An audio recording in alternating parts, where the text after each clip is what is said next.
اهلا بيكم. النهارده بمناسبه شهر رمضان الكريم، اكيد كلنا عارفين ان مفيش بيت مصري او حتى بيت عربي مش بياكل الكنافه. فانا النهارده حبيت اعمل لكم الكنافه بطريقه كده سايحه كده ونايحه وطعمها كده جامد من الاخر. النهارده هنعمل مع بعض كنافه اللوتس، طعمها بجد يستحق التجربه. يلا بينا مع بعض نشوف المقادير ونشوف هنعملها ازاي. علشان نعمل الكنافة باللوتس بطريقة سهلة وبسيطة هحتاج نص كيلو من الكنافة دي هنكون حاطينها في الفريزر وهنطلعها على طول على التحضير. هحتاج 700 جرام من الويبنج كريم او اللي هي كريمة الحلويات، وهحتاج كمان 4 أو 5 معالق من كريمة اللوتس. هحتاج كوباية من السمن، وتكون السمنة دي طعمها حلو او ريحتها حلوة. هحتاج كمان تلت كوباية من السيرب الكنافة، وهحتاج نص علبة من اللوتس. اول خطوة معايا، انا طلعت الكنافة كده من الفريزر وهبدأ ان انا اقطعها كده بايدي. طبعا الخطوة دي مهمة جدا علشان لما نحمر الكنافة تكون الكنافة متقطعة كده صغير وما تاخدش معانا وقت. اول خطوة هنزل بنص كمية السمنة، وهنزل عليها بنص كمية الكنافة. طبعا ههدي النار وهفضل بقى اقلب فيها شوية كويسين كده. طيب لو كمية الكنافة كتير هحط شوية كده من السمنة بسيطة جدا، وهرجع بقى اقلب تاني، اقلب. شايفين بقى لحد ما الكنافة بدأت تحمر معايا بالشكل ده. ان انا احط عليها سكر بودر الاول قبل ما احمرها، عايزة اقول لكم انها بتتحرق بسرعة ولونها مش بيبقى حلو. فالطريقة دي احسن طريقة علشان تعملوا بيها الكنافة المحمرة كده. هبدأ ان انا افضيها في حاجة كده تكون باردة كده بسرعة. شايفين هفردها كده بسرعة وهسيبها تبرد. دلوقتي بقى علشان نعمل الويبنج كريم او الكريمة اللي هتبقى في الكنافة، هحتاج بولة يكون فيها تلج. التلج ده ليه؟ علشان اضرب الكريمة وما تفكش مني او ما تخرص. هحط بولة كده وتحتيها التلج، وهبدأ ان انا احط الكريمة الحلويات كده معايا 4 معالق من كريمة اللوتس. طيب لو عايزين تستخدموا حاجة بديلة للويبنج كريم ده ممكن نستخدم الكريم شانتيه، بس طبعا اختاروا نوع يكون كويس علشان يدي تيست ويدي طعم كويس. هبدأ بقى ان انا اضرب.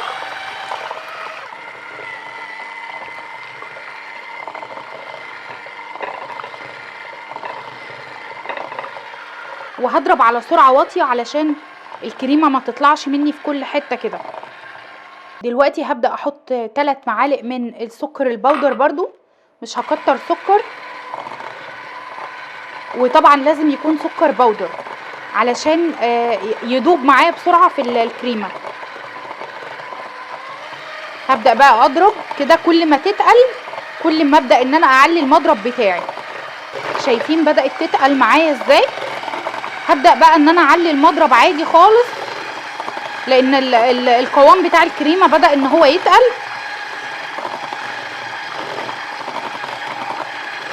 عايزة اقول لكم ان الكنافة دي بجد طعمها حلو جدا وتستاهل ان احنا نجربها.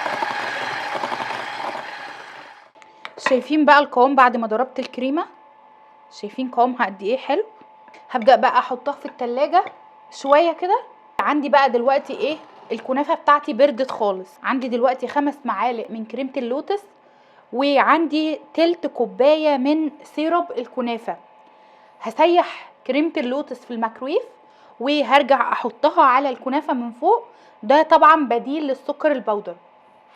دلوقتي بقى بعد ما سيحتها في الميكرويف هبدأ انزل بيها بقى على الكنافة كده،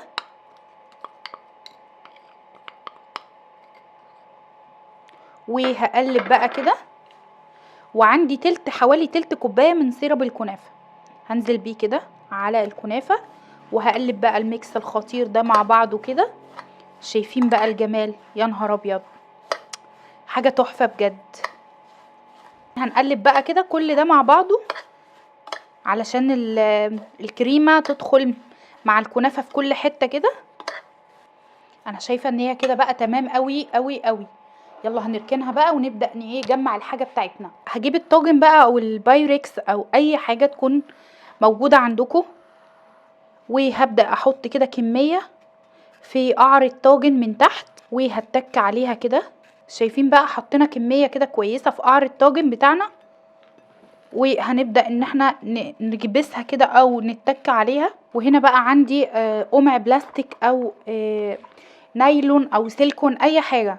هبدا احط كميه الكريمه علشان اوزعها على الكنافه وتطلع متساويه،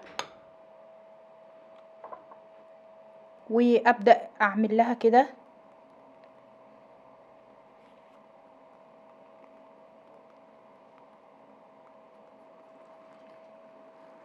كميه. احط كميه كتيره كده من الويبنج كريم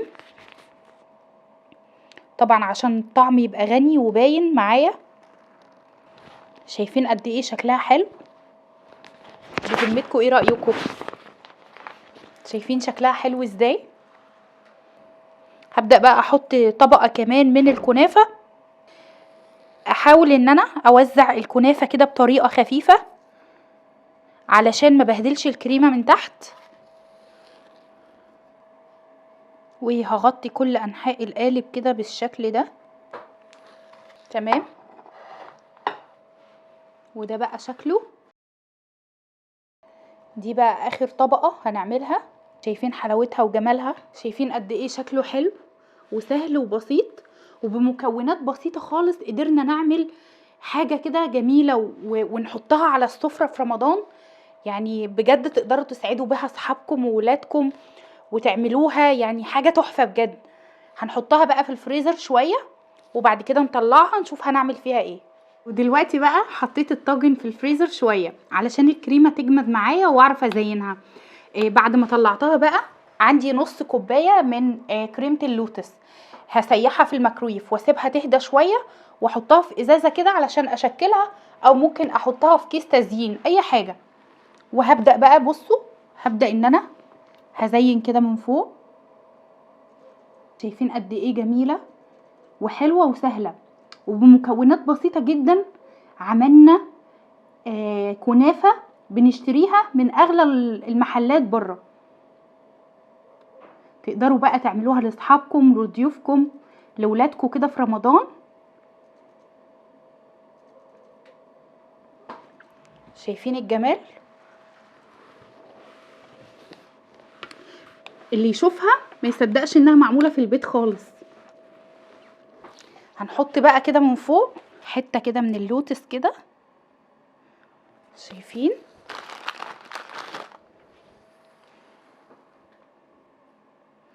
شايفين قد ايه جميلة؟